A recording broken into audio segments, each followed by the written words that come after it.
Alright, so quick video. We got a customer has a complaint of their 8th gen Civic stalled on her on the highway just randomly. Couldn't get, well, she's an older lady, so she couldn't give us any kind of information, so we got to figure it out, right? But you know, when you get a lot of these cars day in and day out, you kind of see what could possibly cause this car to stall.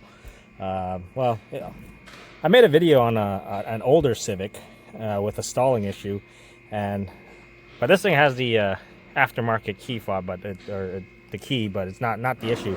The issue with this is it's got a bad ignition switch. See if I can show you when it stalls. When it starts, see if I can get it to do it.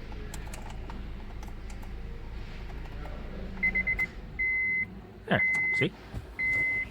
Right there.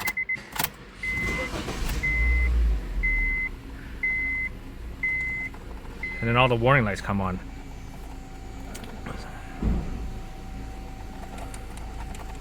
Come on.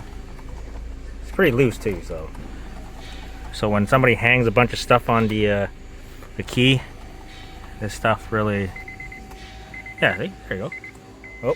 Oh, turn back on.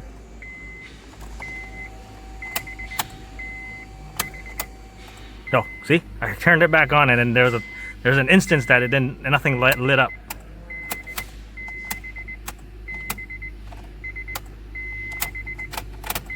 There, see? In the accessory right now, nothing on dash. Oh, there, it turned back on. See? Anyways, it just needs an ignition switch. You know, no codes.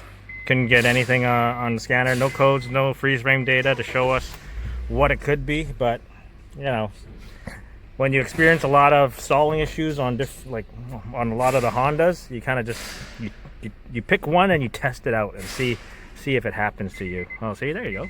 It shuts right off. Still in ignition. Did it turn on? Here, oh, there you go. See, all the lights on the dash turned back on. Anyways, yeah, just a little quick fun video, I guess. And if you want to watch me replace the ignition switch, I probably have a video on that on my channel already, and I'll put it down in the link below.